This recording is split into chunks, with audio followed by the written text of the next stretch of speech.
Assalamualaikum warahmatullahi wabarakatuh. Perkenalkan, nama saya Nesa Amelia dari Universitas Teknokrat Indonesia. Sekarang ini perkembangan teknologi itu cepat banget, tapi seiring dengan itu ancaman keamanan juga ikut berkembang. Ancamannya nggak cuma datang dari satu sisi, tapi bisa dari serangan siber, kebocoran data, sampai gangguan sistem.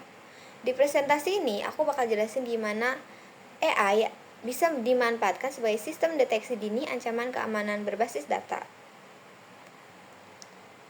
Kalau kita lihat kondisi sekarang, hampir semua aktivitas itu berbasis digital. Mulai dari komunikasi, transaksi, sampai penyimpanan data. Masalahnya, data yang dihasilkan jumlahnya sangat besar. Kalau masih mengandalkan pemantauan manual, jelas nggak efektif dan rawan kecolongan. Nah, AI hadir sebagai solusi karena punya kemampuan buat mengelola data dalam jumlah besar, mengenali pola, dan mendeteksi hal-hal yang mencurigakan. Dengan begitu, sistem keamanan bisa bekerja lebih cepat dan lebih akurat. Nah, ancaman keamanan saat ini sifatnya masih kompleks dan seringkali nggak kelihatan.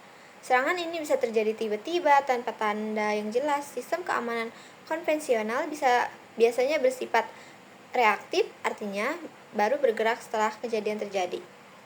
Selain itu, volume data yang terus meningkat bikin proses pemantauan jadi berat kalau dilakukan manual. Ini yang bikin organisasi butuh sistem yang bukan cuma cepat tapi juga cerdas dan adaptif. Disinilah peran AI jadi sangat penting. Nah, yang pertama saya akan bahas peran AI dalam deteksi dini. AI punya kemampuan utama yaitu menganalisis data dan belajar dari data tersebut. AI mengenali pola aktivitas normal dalam suatu sistem. Jadi, ketika ada aktivitas yang berbeda atau mencurigakan, AI bisa langsung mendeteksinya. Yang menarik, AI juga punya kemampuan prediktif. Artinya, AI nggak cuma bisa mendeteksi ancaman yang sedang terjadi, tapi juga bisa memperkirakan potensi ancaman ke depannya. Dengan begitu, tindakan pencegahan bisa dilakukan lebih awal. Selanjutnya, sumber data untuk AI. Sumber AI bisa bekerja dengan baik. Tentu dibutuhkan data-data ini bisa berasal dari beberapa sumber.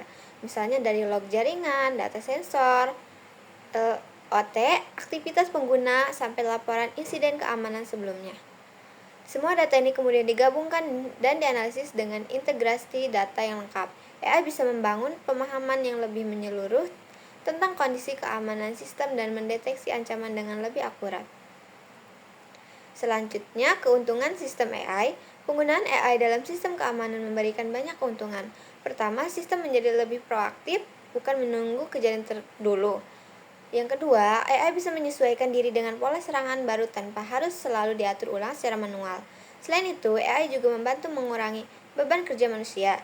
Jadi tim keamanan bisa fokus ke pengambilan keputusan, bukan cuma memantau data terus-menerus. Contoh implementasinya, dalam praktiknya, AI juga sudah banyak digunakan dalam sistem keamanan. Contohnya, pada intrusion detection system dan intrusion prevention sistem untuk mendeteksi intrusi. AI juga digunakan untuk pemantauan jaringan secara real time untuk memprediksi secara ransomware dan phishing. Dengan adanya AI, respon terhadap ancaman bisa dilakukan lebih cepat dan risiko bisa diminimalkan. Sebagai kesimpulan, pemanfaatan AI sebagai sumber deteksi dini ancaman keamanan berbasis data merupakan solusi yang relevan di era digital. AI memungkinkan sistem keamanan bekerja lebih cepat, lebih akurat, dan lebih adaptif. Dengan pendekatan ini, organisasi bisa mengantisipasi ancaman lebih awal dan menjaga keamanan sistem secara optimal. Terima kasih.